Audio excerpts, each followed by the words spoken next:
What's up? Good morning guys. Ngayon ay... Uy! Masari pala natin. What are you doing? Ano guys, sa totoo lang, lagi namin nakakalimutan yung mansari namin. Hindi kasi namin yun masyado parang... Kasi parang hindi naman namin gaanong pinaselebrate yung mansari. Miski nga ata anniversary. Yun nga, today is October 18, 2018. So, ibig sabihin... 18? Ay, 2018. October 18, 2023. Ibig sabihin, October is lalabas ka na. Kabuwanan niya na, lalabas na si Cham. Kasi ang binigay na due date sa kanya is October 29. So ako, tansya ko mga October 24 to 29, mga ganun yung estimated ko. Kasi bali ano na siya 38 weeks and 3 days. Then syempre sa mga pinapanood din namin, pinaka-safe is 37 to 40 weeks old yung baby. Anytime pwede na talaga siya eh. Kaya naman ngayon, ang oras na ba? Actually mag-alas 7 na eh, dapat 6:30 pa. So day 2 na to guys, day 2 na to. Bali lalabas kami, mag-walking kami para sa kanya, para kay Chan, para hindi rin sila masyadong mahirapan mag-ina. Hindi rin siya mahirapan manganak. Bali advisable naman yun, advice yun ng doktor na kailangan maging magalaw na. Then nag-exercise nga rin siya, mga ganyan, no?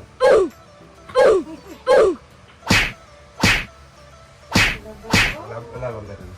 So, nag-exercise na rin siya tuwing gabi.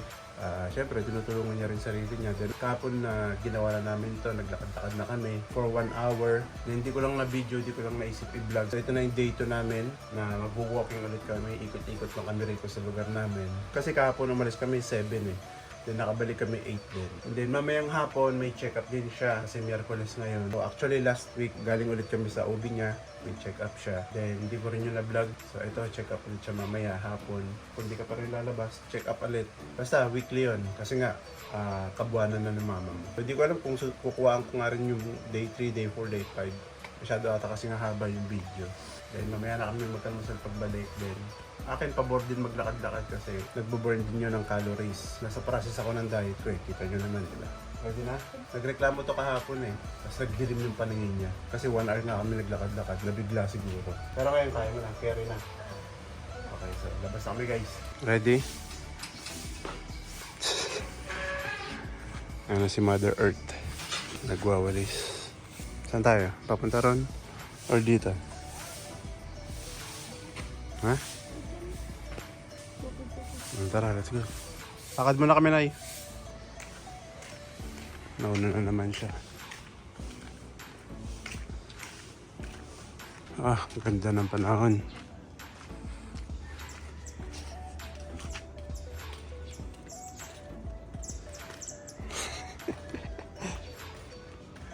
Hirap din. Ha? Bigat. Hindi nararanasan mo na nung mataba pa ako nun. Parang nagbabasketball ako tsaka naglalakad ng malayo. Na? Ang ganda ng bahay. Kahit ganyan bahay lang sa future. Resort. So, ganito sa lugar namin guys. Yan. Parkingan na may konting kalsada. Actually medyo konti yan. Siyempre nagpasukan din sa work nila. So, ganito yung lugar namin. Tignan nyo, kalsada yan boy. Pero may no parking. Saan ka pa? At saka meron ding na may konting kalsada. Ayan o, diba? Puro parking. Ayan o. What are you doing? Puro tapos puro sasakyan sa daan. Ayan, sikip-sikip na. Dati mga year 2005, 6, 7 yan. Wala pa masyadong nakatira rito. Maluwag, tahimik. Probinsya. Ngayon, parang iskwami na rin.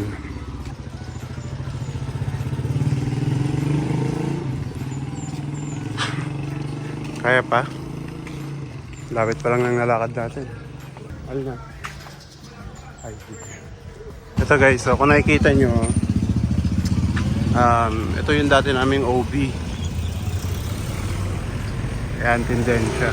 3 months, first trimester niya. Yan yung OB niya. Yan. Tendensya. Actually, yun nga umalis kami kasi Sobrang mahal. Kaya lumipat kami nung second trimester niya na. Tapos nung magte-third trimester na, lumipat na naman kami. Bago kami nakahanap ng medyo mura. Okay naman kay Tendensya pero yun nga. Literal na walking distance lang sa ano. Sobrang lapit lang sa amin. Papasok na kami ng Topman.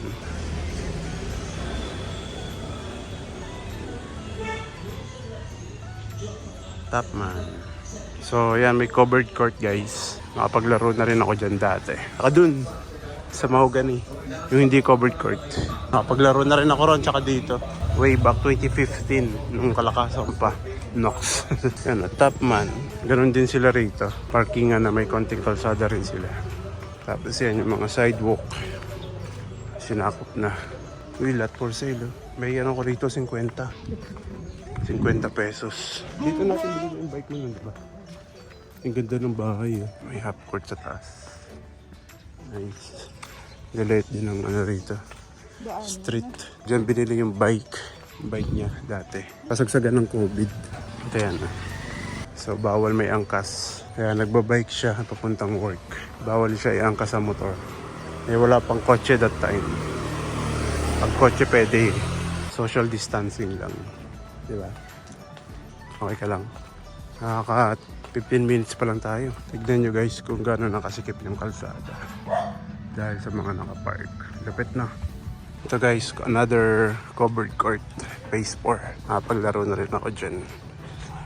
Actually, kahit yung last na liga lang, itong 2023. Pero practice lang. Hindi kami nagpa-practice.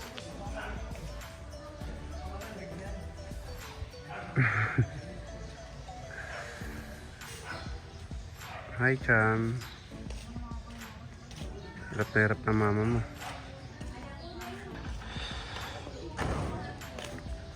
Pahinga ka? May upuan. Pahinga ka?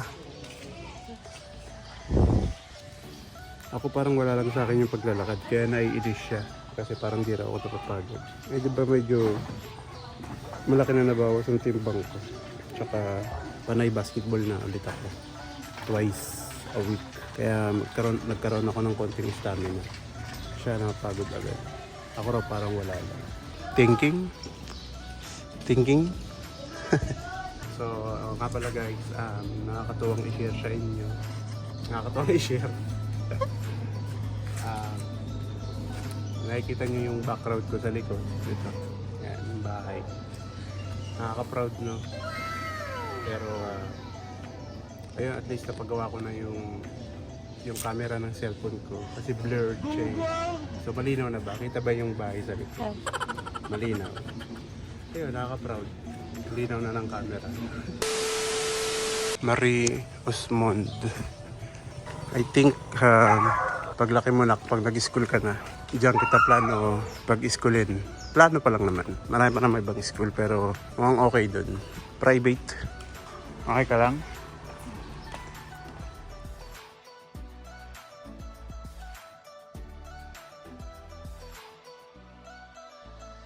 Pauwi na kami.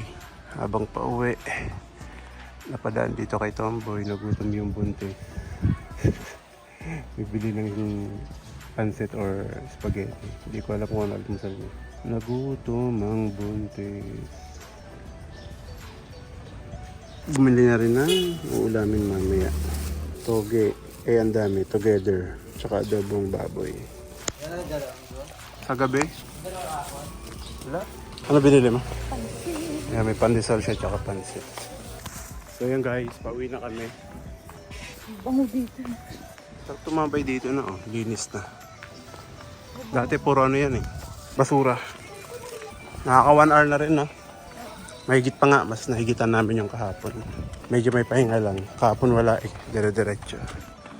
Sa bahay na lang. So what's up sa inyo guys? Dito na nga kami sa bahay. And yun. So mahigit 1 oras din no. Walking. So punta natin yung isa. Ito yung mama mo. Ano duyan-duyan. Basura. Uy sarap. Tamang almusal ah. Good ah. Almusal lang kami. So kain ka lang din muna nak. Almusal ka na rin ah. Yan oh, dahil pansit. May tinapay ka pa. Sino ba nabubusog? Ikaw? O ikaw? Kadiri. So, see you later. May check up kami mamaya. Okay? A few inches later. So, what's up sa inyo guys? So, yun na nga.